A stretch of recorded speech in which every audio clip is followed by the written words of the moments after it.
Hello, and welcome to MURMURS Music Conference. A round of applause, please. Get warmed up.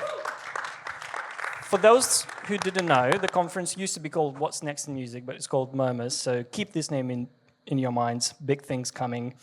And today we're going to discuss a very interesting topic in the music industry. The panel is called AI in Music.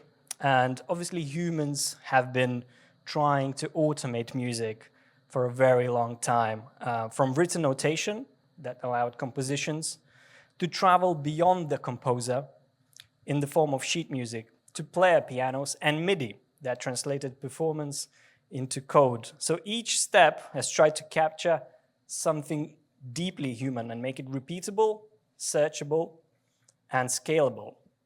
But today, with massive advances in computing power and vast digital archives of recorded music, that impulse has reached a new threshold, and AI has entered the creative process. So for some, it feels like an extraordinary expansion of what music can be.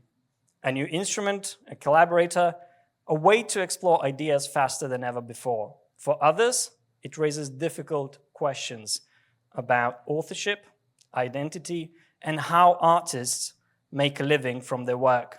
And for a few people, it raises a more personal concern. Will a laptop replace my drummer? Across the music world, the conversation has become urgent.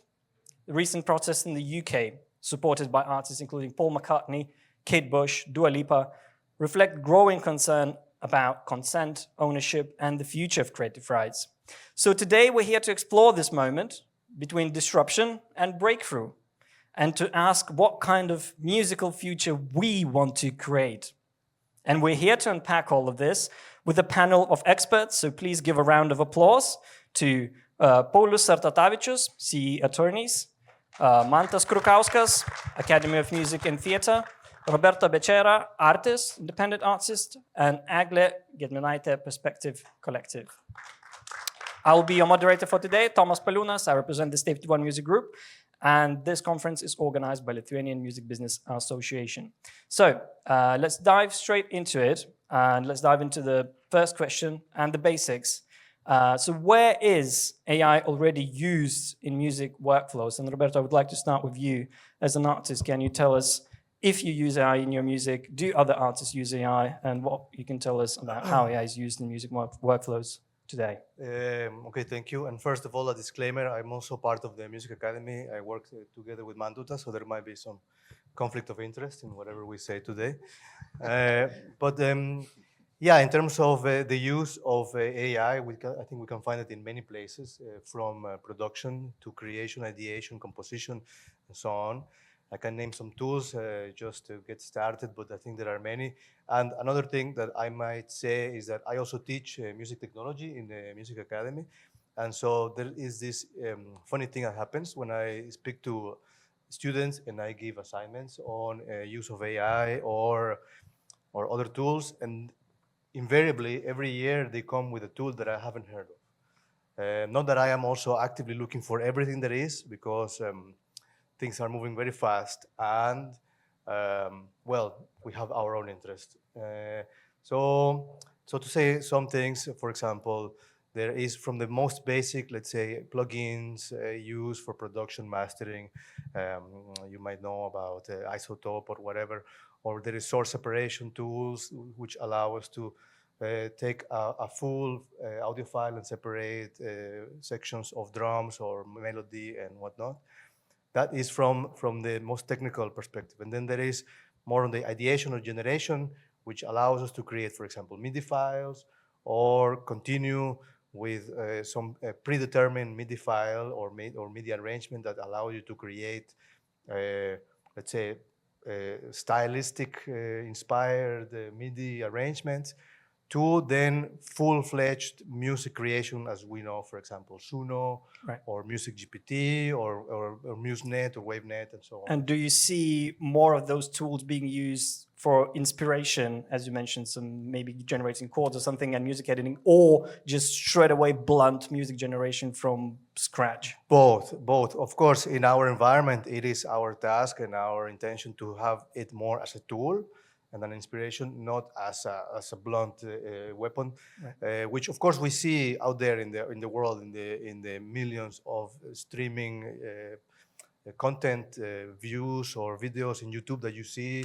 I myself am an adept of finding this type of corners of YouTube and finding music that is completely generated, so that we know what we are working with, what we're listening to. But yeah, there is that, no? And then of course there is another way of using it, which is to synthesize ideas, to put together and research and investigate. And so another, for example, use that I give and I propose to people is to use it as an accelerated tool to find answers, to research, and to learn without necessarily the guidance, for example, of mentors and so on. Fair enough. And Eglė, if we may switch to you from your label perspective, do you see your label artists using AI in inspiration or editing or maybe even creation music, or how do you see the market and how is using AI nowadays? With the artists, not that much, I believe. Like, I think they use, some tools for the mixing part, mastering or whatever, plugins and tools like that. What we do with the artists, like years before, when the Lithuanian artist writes an English song, for example, we would, find a native speaker, share lyrics with him, and then ask about, does that sound right? Now AI does that for us, and we don't need to find a native speaker. As a management company, what we do and where AI helps a lot, like, is some task, like with the tour planning, for example, when we're going abroad and we need, to find some venues or the best way to get around Europe, or for example, like AI helps a lot with that, as well as with audience targeting and sharing some data with it and finding ways where to target our audience. So yeah, it's for us it's quite practical daily tasks where AI helps us.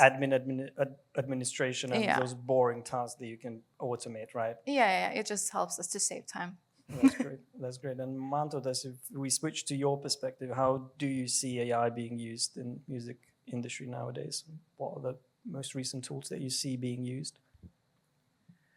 Well, I think there are some numbers which are quite incredible when you look at the streaming platforms like Spotify, that lately, like, it's a huge increase in this purely AI generated music. From scratch, right? From scratch, yeah, which has a questionable value, as well as which occupies the server space and streaming space, and also probably has some questionable, let's say, ethical and law-based things behind them, because these commercial tools where you just press the button and the thing generates you the whole song and so on. It just kind of takes up the space as some kind of intellectual spam. So it's a huge problem which has to be solved. On the other hand, we are speaking about multiplication in a way that it just takes and multiplies what already exists. To my understanding, though, there could be good examples of use in AI, and I'm trying to practice that myself. I already participated in writing 2 operas with the help of AI, for example, where we used AI as a tool, and also like kind of ethical and open source products as tools, to help us create something. This automated creation is not a new thing. When you kind of put it into more abstract level, right?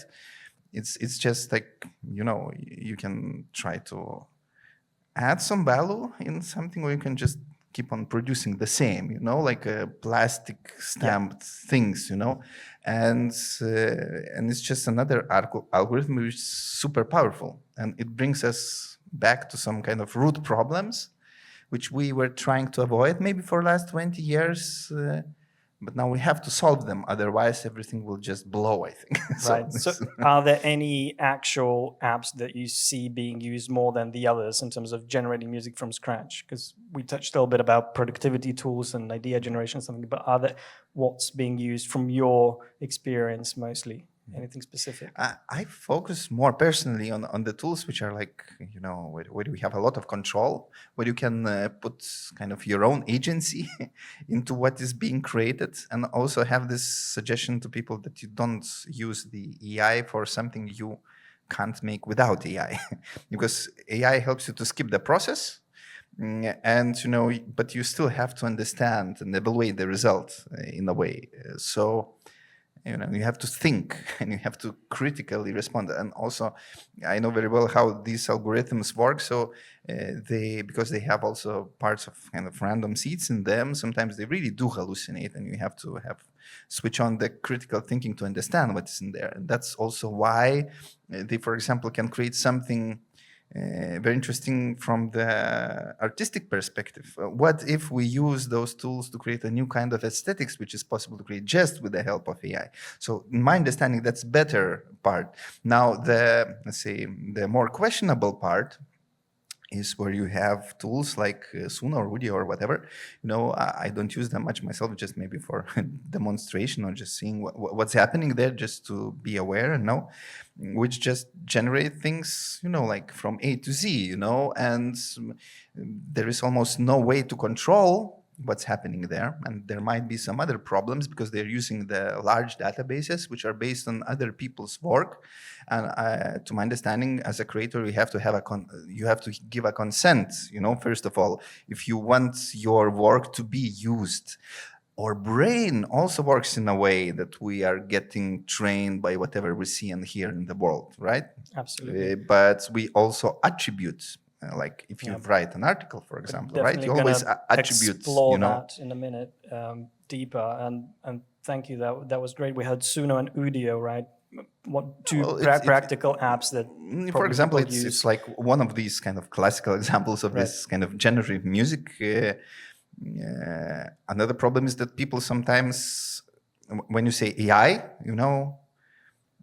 people always think that it's tools like that, but AI, it's not just that, So I mean, I always think that it's more about how you use it rather than, Right. So that's probably what we established so far, right? There's some AI apps to get some inspiration from, right? Some AI apps to optimize your workflows, and some AI apps to generate music from scratch.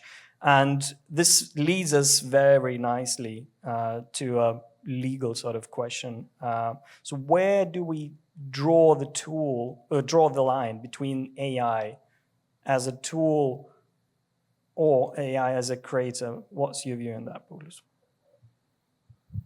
Yeah, hi. Oh my, how much time do we have on this topic?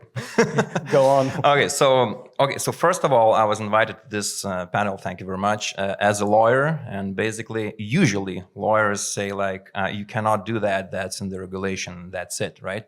So today I'm not gonna be that lawyer. I'm absolutely pro AI, so to be fair. And that is because, we at the firm, we also delve into AI. We work with a lot of startups. We work with a lot of developers of AI solutions. And we also ourselves have developed AI solutions, not for music industry, but for content industry, to be fair, and to help with infringement takedowns and etc. So we know the technology as well, not only the legal part. So when we're talking about creation, right? Creation is the part where a human is supposed to be in, right? So basically, there's like quite a lot of case law already, and quite a lot of disputes already being resolved around this. And just to put it in a nutshell, basically, if you're using AI as a tool, right, like AI, like a helper, right? And then you arrange yourself, you do some amendments, adjustments to the work itself, then it's all fine. It's copyrightable content, right? And that means that you, as a person, you are the author, right? And the rights belong to you. So that's one aspect. Then we have another side of the story. That's when, as you mentioned with Suno and other platforms, when you can like only put in the prompt. I don't know. What do you guys think? If I put in the prompt that says generate a 3-minute length song in style of Arctic Monkeys, would that be is that my work? What do you think? I guess there is a legal perspective and an ethical perspective. Sure, right? sure. But let's talk about legal Sure. aspect Do right it. now. So basically, how do you think? Like, Let's get the audience involved. Why Yeah, not? Do of you course. have a mic? Do you have a? Okay, I'll just. Very simple question, which you can repeat. So if you do this in Suno, Yeah. you've signed the terms and conditions. What do they Yeah. say? That's a good question. That's another part that I wanted to also touch. But basically, if we look, before we look into terms and conditions, if the platform creates the everything from scratch, it's not copyrightable, and that's it. And that doesn't matter. It doesn't matter what did you put in the prompt. So basically, that's one point. The other point, of course, is the contractual obligation. Contractual obligation is the terms and conditions and other policies. So basically, we need to look into those terms and conditions and see what do they say about proprietary rights, to be fair, because it could be not copyrightable, right? But proprietary rights could still belong to you if you're the user, if the platform gives you the right? So basically, we need to understand two things. If we use the tool as a helper, we just use it to create, right, the parts of our work, or make adjustments or amendments. That's all fine. You are the author, and basically that's copyrightable. If only the AI platform creates. You cannot say creates, right, if it's not a human, but basically makes or develops a work, then it's not copyrightable, and that is like you do not have the rights to that work. Fair enough. Just to take it back to the original question a little bit, and that was all really interesting. I know it's probably hard to answer, but I was wondering if there are any probably practical cases, any lawsuits that turned out one way or another, where could that specific line be? If I generated the melody, if I generated the beat, but maybe I sang in one word, that still counts as AI as a tool and I can fully copyright that? Or is there anywhere where we can at least roughly place that specific line? It depends on the case, to be fair, but from the regulation part, it says it's quite it's not quite wide, right? Description, like from the EU AI Act and other local acts in EU, for example. There's this distinction that if you review the product, only review, it is considered that the human interaction, there was human intervention. That's enough, right? And that's enough, right? But for the disputes themselves, like from the musical side, right? When we have disputes in creative community, I don't think that would suffice. I think that would not suffice, and I think that you would need to give evidence that you made something more. For example, there's the already famous Thaler case regarding the painting that was generated through the AI solution, right? And it was generated without interaction and without any made amendments, adjustments, or any other creative input from the author itself. Only the platform did that. And US Copyright Office said that, nope, it's not copyrightable. There you go. Right. The answer. So that is probably a perfect illustration of the second point that you were making. So even though Suno allows you to have full rights to the content that you generated, it still might not be copyrightable in practice, right? Sure, it could. And probably not, you won't be able to win those lawsuits and register those works or recordings at collecting societies, correct? Sure. And one more, interesting point from going a bit deeper is the input, right? Because we do have rights to the output, what we get from the solution, from the system. And there are, of course, the question of the input. What is the input, right? And what data has the system been trained on? So basically, we have a lot of case law right now.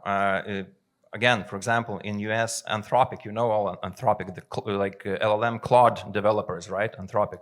They had a case with the literary works. They had a class action lawsuit that they settled for $1.5 billion as a settlement, right? And now they have another one. They have another one from, I think, Sony Music or Warner or Universal. I'm not quite sure yet, but from the big label for $3 or $3.5 billion lawsuit. Again, with the same reason that the training data that they used was not licensed and it was not compensated to the authors. So basically, there's another topic coming up, right? Right. So this leads us again very nicely into the transparency and regulation sort of segment. And there's also two ways to explore that, I guess, from the ethical, moral perspective and actual legal perspective. So if we can delve into the ethical perspective now, I'm going to come back to you, Roberto. And what do you think from the ethical perspective? And the question is very blunt. When or should listeners be told that music is AI generated? I think for the sake of transparency, listeners should be told that they are listening to AI. And regarding to this, I was doing some reading about this in preparation for this conversation. And of course, there are regulations that provide that there should be some clear labeling of when and how is AI used. And this, funnily, might lead to a sort of staple music or a style or stylistic genre in which people might look for this label as a style in the way that, for example, in the 90s there was this parental advisory sticker, and some people saw that as a trophy, not as a stain, but then there would be something to do. Hold on, sorry. Is there any way to close the door, perhaps? Yeah. Sorry about that. Yeah. Go on, Roberto. And so there might be some things emerging, such as, for example, synthwave or any sort of like new merged styles that are a complete product of our fast-moving technological world and so on. And so this, I think, provides for this, I would say, posture in favor of labeling. I think the general consensus is that listeners and audience, consumers, should not be misled. Right. They should know what they're buying. They should be what they're getting at, and especially big streaming platforms, because they might see the opportunity that because they have AI-generated content, they might change their business model to pay less royalties or to completely sideline real artists. And in that sense, of course, we can foresee that there might be a clear division of intentions in people that would want a specific platform for such or such branch of music making. So I think, of course, the implications are many. Sure. Yeah. What's your opinion on this, Eglė, about labeling and when should listeners be told AI music? This AI question raises a million more questions for me, to be honest. Like, for sure, audiences need honesty, but where's the line? Once again, like if we use AI tools in the production phase, like bits and bobs to ease the workflow, like do we tell it's AI or not? If it's fully generated by the AI, for sure, like it should be labeled, and we should be honest with the audience, and yeah, because they listen to your music because of who you are, and then what do you do, and how do you work. But yeah, it still raises a question for me, like where we stop, where we label it as AI, and where do we not. So maybe, yeah, for sure. I'm waiting for it. We'll get Paulius' opinion in a moment, and if I can pick your brain, Mantautas, what's your take from the ethical perspective and the labeling? How do you view this? I see different problem that we live in times where there's a lot of information. We live in times of headlines, So it also how much the certain informational channel wants to kind of get something clickable, like, oh, the artist is using AI, and the thing is that sometimes people don't really even understand what we are talking about, that they can use AI in a good way, as we talked, or in a bad way, as we talked, right? And, but still, when you look at it, it's just use of AI, right? So to my understanding, there should be always a possibility to see how and in what way AI was used, even if it was used as an assisting tool, let's say. I think there could be like 3 or 4 layers or levels of, let's say, computer or AI involvement from this, let's say, fully automated generation, right? To something which is used just for technical stuff, for example, for helping to create a preset for mastering or something like this, and something in between, right? And it's like a line or vector rather than AI is used, stamp or not, because it's also misleading. I really believe that you can create very valuable content with the help of AI, even in the creative phase. But at the same time, I believe that most of the AI use cases in this nowadays world is actually not really this. So, I mean, maybe colleague can proceed. Absolutely. Go for it, man. Cool. So basically, let's start with this. In the regulation, there's quite clear distinction when you need to actually, disclaim that it is an AI content. For example, in Digital Services Act, European regulation, it is said that, of course, that regulation applies only to the big platforms like Facebook, Instagram, and TikTok, and whatever.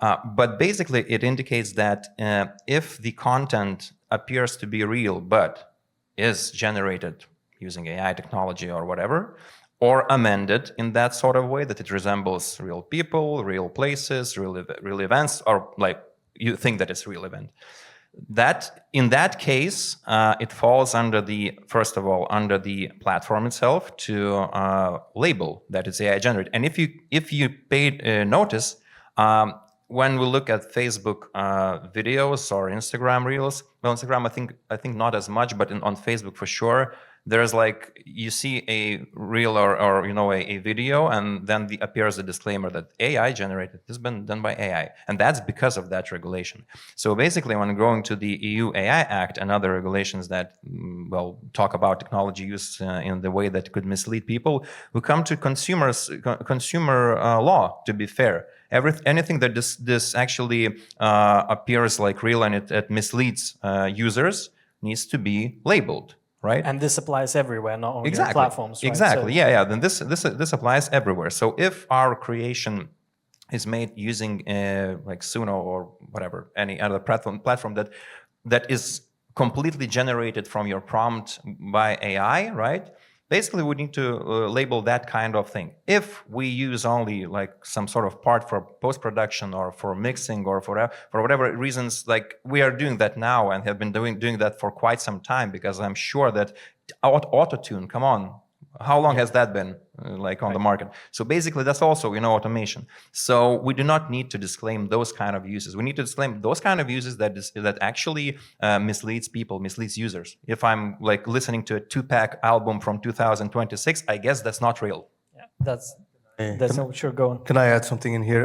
There is this other thing that I was thinking about, which is the perspective and the intention of the audience of what they want to listen and see. And because we might, from, let's say, our musical position, be or feel threatened by the emergence of these technologies and so on. But from the other perspective, there might be also the genuine interest of audience or creators to see and find where these tools have been used and how, and to actually access that and absorb that as another aesthetic experience.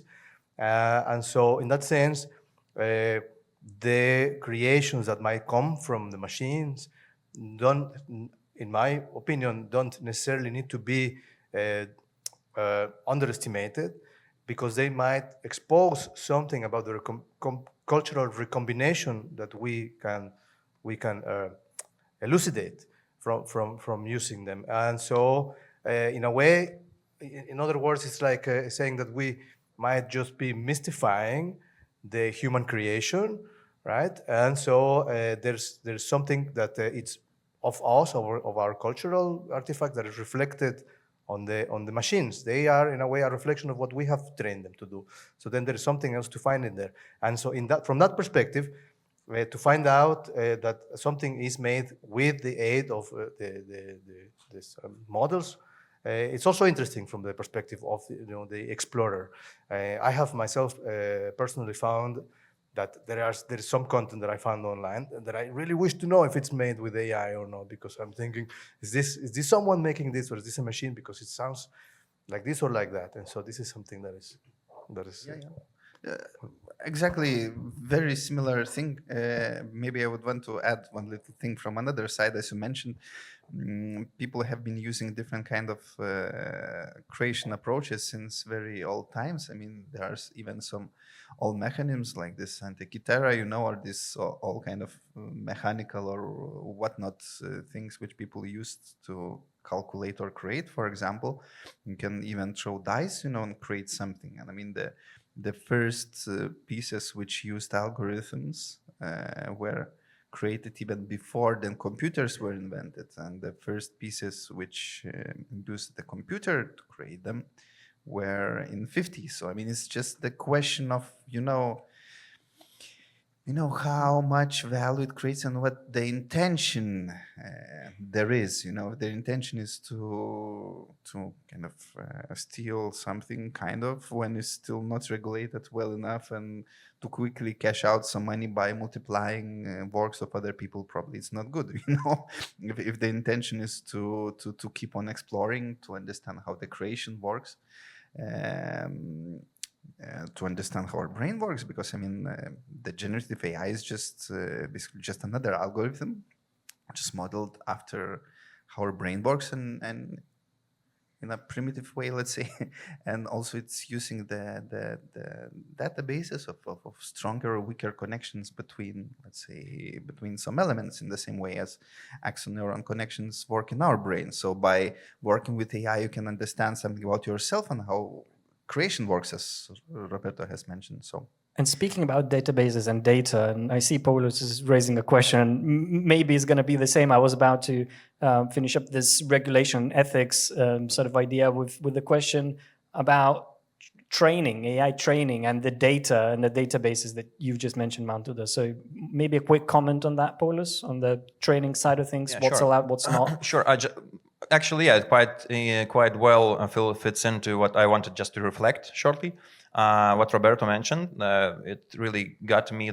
One point that you said, like, to mirror ourselves, right? To see like the creation made by AI is actually a mirror of ourselves, and because it trains on data that is being fed to him or is available to it. So so that actually works not only on the creative level, like music level, or creative industry level, but also on many other levels. For example, even at hiring HR or whatever, there's a lot of cases where HR used like AI solutions and fed the the CVs of previously hired people, and then they saw that like it was discriminating against for the racial purposes, or ageism, etc., etc. So basically, it is a mirror of ourselves, and it's a good point that using if the outcome of the system is not that great, maybe something's not great with the input, to be fair. But talking about training data then, right?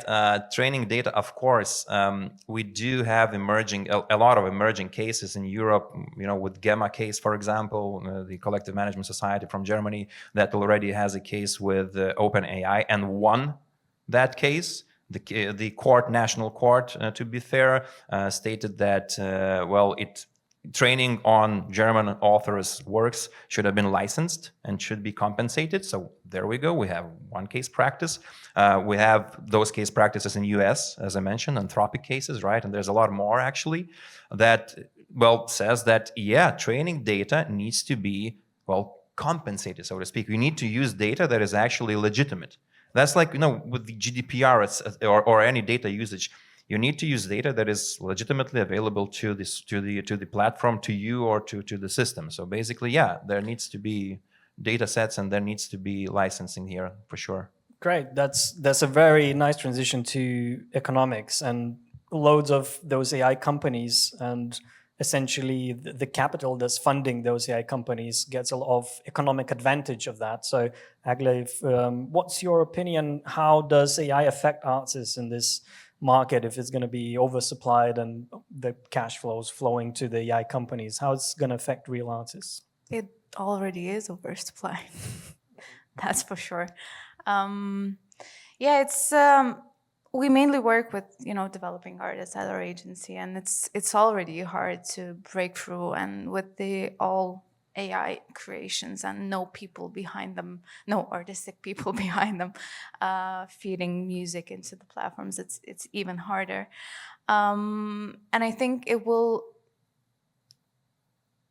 kind of have a big impact on, of course, those entry-level producers and artists, that's for sure, but also on, you know, jingle writers for Right. radios or something, you know, smaller creations on a smaller scale, like because AI can already do that. So that will impact those people that are not always on the stage in the front, Right. So you know. from all of those roles that exist in the music industry, you feel like producers, maybe songwriters as well, writing melodies for jingles, little sort of things. Are those going to be affected the most? Is there anyone else that you think can be affected by AI? I think that will be affected the most. The people who are mainly, I don't know if I can say this, like not on the stage in front of the people, you know, having a persona, a well-known persona that people love. But people that do the work behind the scenes in the studios, and you know, And they will be Mantautas probably impacted. wants to add something similar, right? Yeah. Just to add on that, exactly. I think as they're talking that, okay, I mean, junior programmers, forget it, they are not needed anymore, you know. It's like, so more or less the same, I think, in all spheres and in music as well. If there is some job which is very specialized and very kind of, in a way, mechanical, repeating the same process, for example, mastering for radio, mastering for TV, mastering for LP or whatever. I mean, already now, probably in a standard cases, you can have a trained AI models who can do that, and you can forget being a very specialized mastering engineer, because, I mean, AI does that instantly. And of course, I mean, it's killing some jobs, right?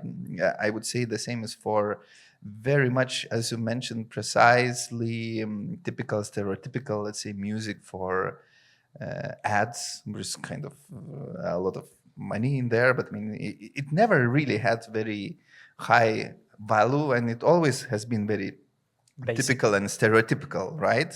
But there was money where somebody could earn it. Now it's not anymore. That you know, capital in a is way. flowing to those Yes. AI companies. But this kind of process was always happening when the new technology was coming up. So in a way, probably new jobs will appear, and they are appearing. For example, people who are, let's say, creating the models for mastering, people who are, you know, creating the models and prompting them in the right way, you know, to create something which is needed and being more precise. So kind of prompt engineers, for example, you know, so, I mean, something dies off, something new comes up. It's just, of course, again, to my understanding, it has to be based on the international and national law principles and just common principles, and at the same time ethical. And if it is, then all is good, probably.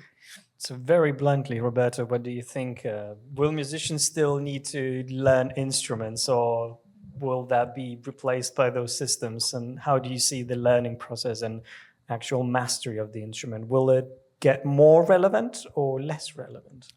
Just like Eglė was saying about the stage persona, I think one of the most valuable pieces of musicianship that we still praise is that live music execution, which is, of course, still valuable, and up until the point when we will have actual machines on stage, and then we will be able to decide, like in the films, whether or not you assist or attend to a concert that is performed by machines or by people. So then that is still very valuable. And so then talking about the economy of things, this is where still I would say most of the revenue is happening, no? And so this is, I think, already a trend for some time that is shifting from the end product as an album or as an item to the experience of the live performance and so on. So I think, yes, of course, musicianship, instrumentalism is very important. Yeah, one more thought that actually recently came to mind for me. there are like from a bit from the other perspective, from the copyright collecting agencies perspective, right? The agencies that collect money for authors, right? So basically, there some time ago, well, quite a lot of time ago, there appeared other like entities that also did the same thing, but only with the like authors that are not part of collective management, system. Yeah. So like I don't know, like not public domain, but still authors that they have like created Functional music. Yeah, functional music for background, etc. My question and my thought was, how do they still exist with AI? I mean, like now to create that sort of like type of music, that quality type of music, I think AI could do it even better. Just a Possible. question. Yes, Yeah. it's possible. Worth thinking about it. And yeah. Yeah, Do you want to just to add to that a little bit. Yes, I mean it's the same as ad music, this background music, which nobody really listens to very precisely. I think it can already now be like generated constantly, non-stop. It just you need to have with one person, which you need a database, and you can just when this style, and then it keeps on regurgitating something. This what was called Muzak or elevator music or whatever. I mean, it's already can be generated. But like when you shift your attention to it, you right away, somewhat from intuition, especially if you have, it's the same with texts. They're talking about AI text detectors or video or audio detectors. I think humans who themselves are professionals and tried these AI tools, they can pretty well distinguish from intuition, is this AI or non-AI generated content, and it always will be like this. So if there is something in the background, okay, but if not, then not. I see the main, actually, I think economical thing is also something you mentioned, the problem, economical problem it creates. I mean, all these AI models run on machines, right, who needs power, energy, and cooling. It's already now hard, as you said, to promote some artists, because even without AI content, all these algorithms and content on the streaming or whatever platforms is enormous. So how to find now things there, which might be interesting for you? There's like so much BS, like automatically generated BS. And I see it in a lot of young people who are even taking even more extreme stance that we're taking here. I also believe that you have to use AI because you cannot put it back. You cannot ban it and people will be using it. So we have to teach them how to use it properly. There are people and creators who are saying, no, I'm throwing the phone out and throwing the computer out. I will just play my guitar or piano or whatnot, and I will play for audiences or 100 or 200 people which I can interact with, and I don't even want to be in the stadium, And there are some people who are saying that, okay, we want to listen to the artist in some kind of rather grassroots venue than on some kind of streaming platform which steals, attention, money, and is superficial and so on. So I mean, yeah. Right. Well, we're so deep and nice into this discussion, which means that time flies as well, and we have just remaining 5 minutes or so of our discussion here. And so I wanted to open up it to audience questions. If anybody has any, please raise your hand. I do believe we have a mic. 2 questions in front. I believe that was the first one. If we can just get the mic over there. Oh, yeah. Thanks, Mantautas. Thank you. I wanted to ask about AI and water usage. Some claims say that every single prompt uses around 500 milliliters of water, which is a water bottle. So we can use AI, and some people, of course, be using it, but should we be using it? Or should there be any limitation to how much you can use AI per day or something like that? Who wants to take that? Roberto? I'm going to be the devil's advocate in here. I was also reading recently about the comparison of the energy use of AI with the use of cryptocurrencies previously. And some time ago, you will remember there was this discussion about how bad it was to use Bitcoin or anything like this. What I will say is probably good for my holdings, but then so now that the AI came about, it seems that it dwarfed the energy use of cryptocurrency, and I think it also comes to a matter of perspective. No, because if that in a way contributes to some bigger issue, I'm not saying that this is the advent of the panacea or anything like this, but to take on this very, let's say, one-sided view of the goodness or evil of technology, maybe we are in an early stage of this decision making, especially when we're talking about music. I think it's just a very small, if very important, subset of all that the AI world could offer. No, of course, people like this Anthropic guys or whatever, they just all the time say the word cancer because they will cure cancer, and so they try to sell this in a very big narrative to justify their use of energy, their resources, money, and the great debt they are in. So I think the question is very difficult. I wouldn't dare to say it's good or bad, but I just put these things out there. Yeah. I want to mention this thing that we have to really think, to my understanding, about ecology, and also about ecology and intention of our mind and our intentions. And it comes down to personal ethics, I think, as well. We cannot change things which we cannot change, right? However, besides the AI prompts, if you take, for example, the majority of internet traffic, what it is, porn, right? If we take email spams and how much unnecessary CCing of emails are generating, like whatever, energy, cooling, and so on problems. So I mean, it's not just AI. We're just taking one thing, but there are many other things which are the same or even worse. So I think it all comes down to us personally, and there is this is where we decide, human, right? Yeah. Cool. Let's take one more question in the front here. Do we have? I'll share my mic. Thank you. A wonderful panel. Heady subject all the way around. But I'm curious, I'm seeing a huge surge back into analog.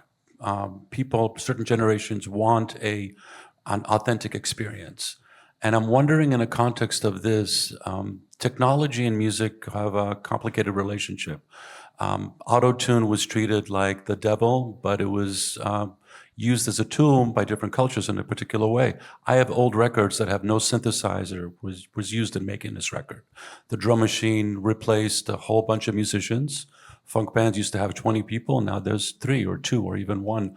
I'm curious specifically on the context of AI as a tool, not as a replacement. How does this work in the context of Lithuania and Lithuanian music? Is there a particular folkloric or a particular sound that this helps expand at? This is a small country in a land of gigantic empires. How do you see these tools bubbling up to help you have a place at the table? Lithuanians, please. I mean, I have something to say, but No, you start. I mean, your kid is half Lithuanian, anyways. I think there's a few things I think in there, no, in the question, a few things to unwrap, and I will start by this the purely analog approach, which reminds me of this style of music, which is no computer music also, and so. What my policy is when speaking to people is to use whatever you need for the sake of the creation that you have in your mind. Of course, it is well known that limitation is an asset for creativity. Nevertheless, and I will be probably also, to use your expression, very blunt, I have seen plenty of bad shows because they refuse to use technologies available that would make for a better product or a better creative process. And so I think that this self-imposed limitation, it's to be taken with a grain of salt, I would say. And what I have seen in terms of the local involvement from my, let's say, foreign eyes, is that interestingly and joyfully in here, technologies are adopted rather quickly. And because it's a smaller, let's say, environment in which things can move faster, organization can become effective very quickly.